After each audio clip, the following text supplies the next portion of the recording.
I have a son, Adam 14, from my previous marriage. I'm currently with my husband of 4 years. I handle everything related to Adam's school. He has a friend, Dean 14, that he started hanging out with a year ago.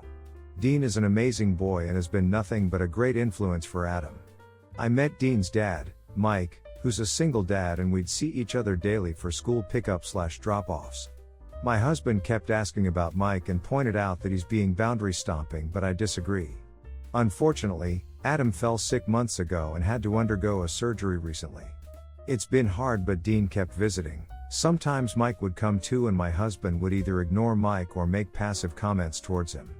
Mike picked up on that, and I told my husband to knock it off cause his hostility affected Adam and Dean as well. Days ago, I found Adam crying in his room. This was weeks after getting discharged. I asked and he said that Dean sent him a text telling him they were no longer friends and blocked his number. I was confused they were fine. I wanted to go talk to Dean, but the next day I found his phone in my husband's car. I confronted him and he said he borrowed it from Dean, but I didn't buy it. After pushing, he confessed that he stole Dean's phone at the hospital and sent Adam a text telling him to not contact him again. I asked why, and he said it was all Mike's fault for being too close to me and acting inappropriately, and said that he didn't want to directly tell Adam to no longer speak to Dean and chose this strategy to not make Adam hate him while keeping Dean and by extension Mike away. This hit a nerve so hard I started screaming at him. He said he already expressed how uncomfortable he felt with Mike being around, and I kept brushing it off. I said it was because of how ridiculous his argument was. Mike has been nothing but respectable and helpful. I yelled, calling him insecure and unreasonable and also cruel for causing Adam heartache with his stunt. He begged me not to tell Adam, but I took the phone and returned it to Dean and explained to him and Adam what happened. Adam is no longer speaking to my husband, and he is blaming me for telling instead of keeping it between the adults like I'm supposed to. Holy moly, not the idiot. So let me get this straight. Your husband, the one that stole a phone from a kid and then used said stolen phone to mentally abuse your sick son because of his own insecurities, is now blaming you for salvaging your son's friendship and giving back the stolen property? What? Not the idiot. I don't care what Mike was doing. I don't care what you were doing. He said he wanted it to stay between the adults, and yeah, it should have, but you didn't bring the kids into it. He did, because he stole a child's phone to manipulate your child. He stole from a child so that he could manipulate and lie to your child. He tried to ruin their friendship instead of nutting the hell up and being a man and trying to find a compromise, trying to actually communicate instead of passive-aggressively being an idiot to Mike and you. Literally anything that didn't involve trying to destroy a friendship between two children, one of whom was recovering from a freaking surgery. You are the idiot if you stay married to this controlling, abusive man. He isn't just isolating you. He's isolating Adam from his best friend because he doesn't like that Dean's father is a single man you speak to. Even if in some way you and Mike were flirting or having an affair, this would still not be appropriate behavior. Not the idiot for telling Adam. But you need to kick your spouse out of your life immediately. My 33 sister 36 passed away a month ago because of cancer. It's devastating and words can't express how we feel. Her husband struggled to pay off debts and has asked me and my husband to take him and my niece's age, 13 and 16, in for some time. I have to say that I'm not on good terms with him. We've had more than our fair share of disagreements in the past. He tried to sue me and my husband for my own mother's house, which I'm living in with my husband and daughter. But he claimed he needed money to pay for my sister's treatment, and this was the only way to get it after we, my brother and I, refused to help. It's a long story, but we're not on good terms. I agreed to only take my nieces in but not him. He tried to negotiate this, saying his daughters are grieving and need him, their remaining parent, to be around. I said he could see them during visits and that was it. My husband agreed with me at first. My brother-in-law showed up with my nieces days ago and I only let the girls in but turned him away after he tried to talk me into letting him stay. We had a huge argument and the girls went inside crying after their dad left, repeatedly saying they wanted him. My husband is backing out of this, saying we might be making a mistake separating the girls from their dad when they're grieving. My aunt berated me, saying I messed up entirely here. I argued that it's my home and I don't feel comfortable with him staying after what he's done.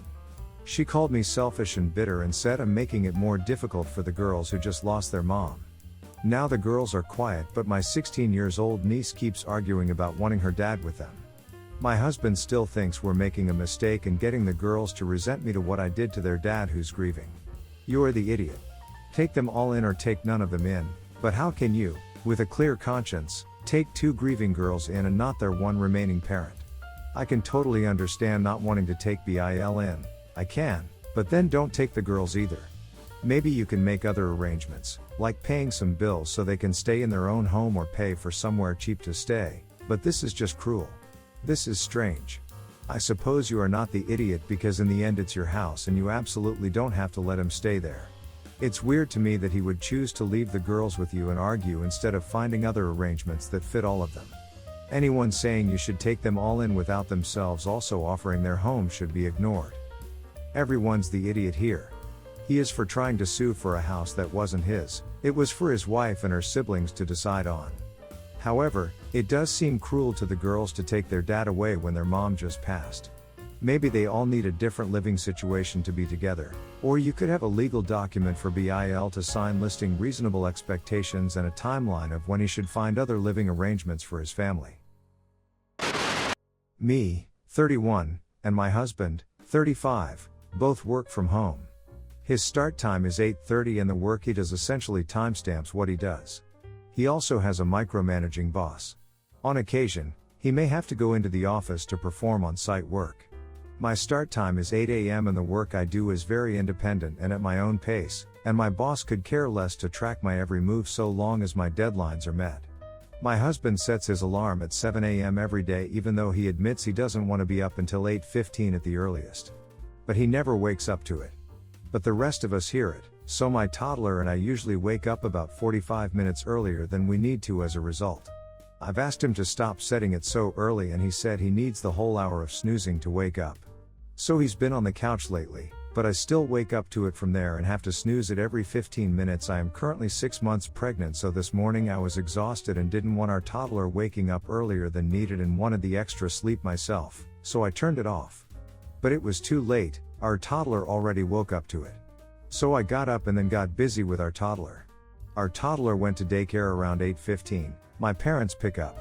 At 8:27 I realized the time, so I went to wake my husband up and told him I must have accidentally hit off instead of snooze on your alarm when I was tired, but it's almost 8:30.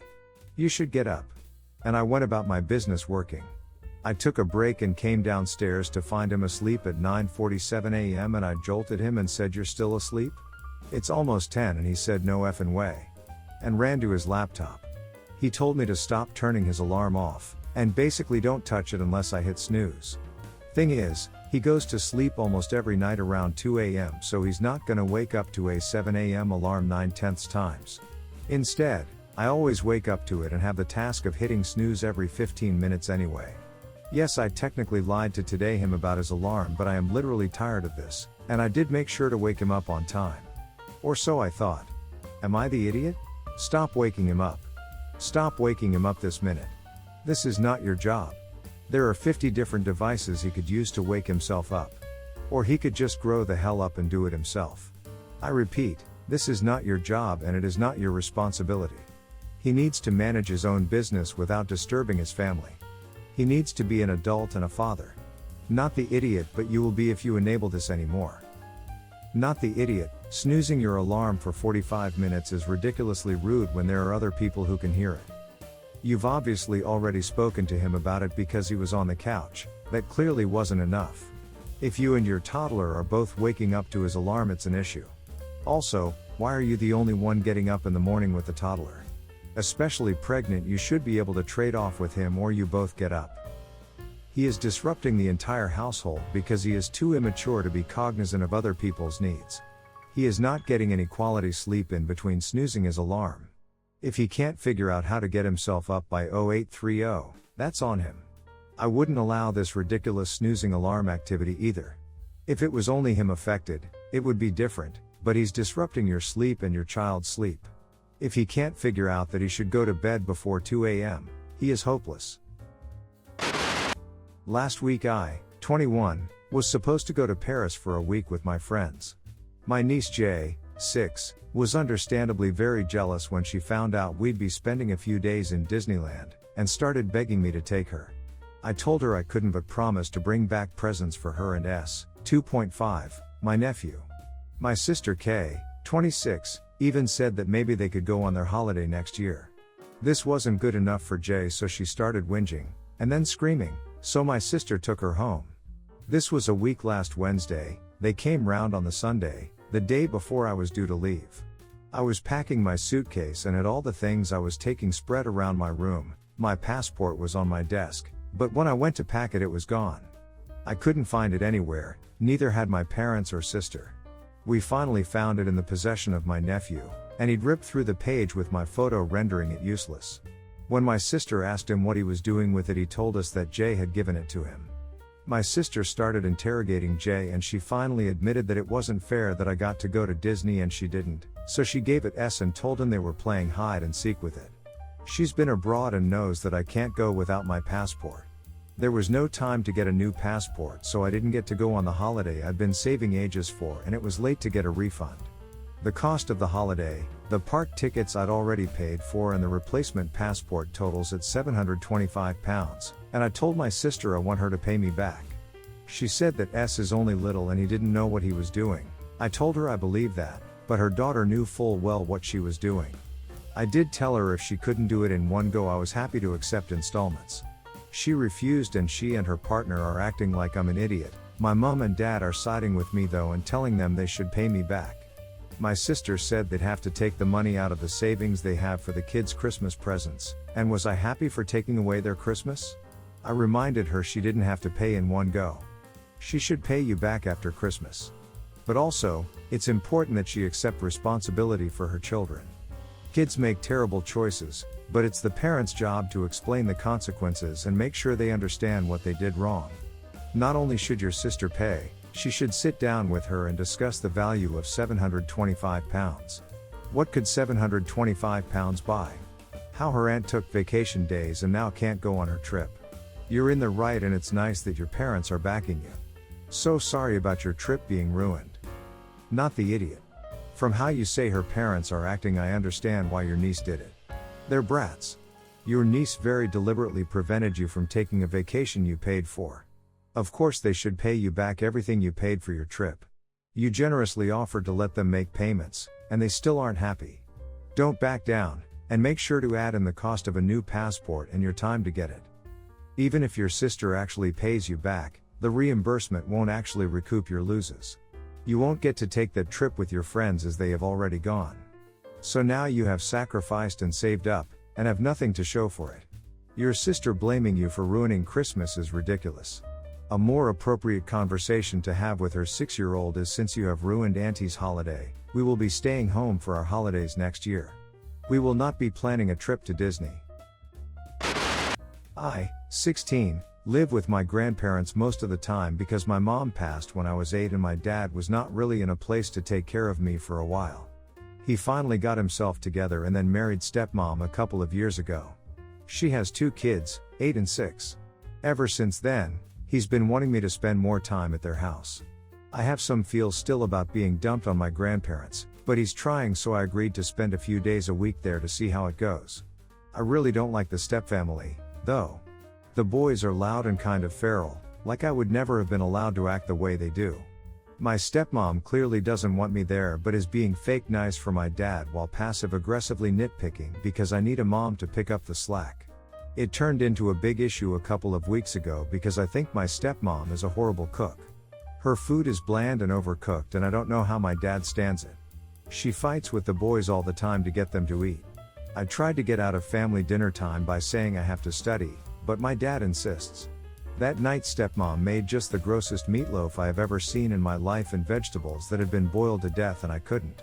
Stepmom was already mad about something else, I don't know what, so she snapped that if I didn't like it I could fend for myself. So, I did. My gram is an amazing cook and I usually help her in the kitchen, so I found some staples and leftovers in the kitchen and made myself some potato cakes and stir-fried veggies. It smelled so good that my stepbrothers wanted it too, but I only made enough for me. Stepmom wasn't happy, but she let it go. The next night I picked up some things on the way home and cooked for myself from the start.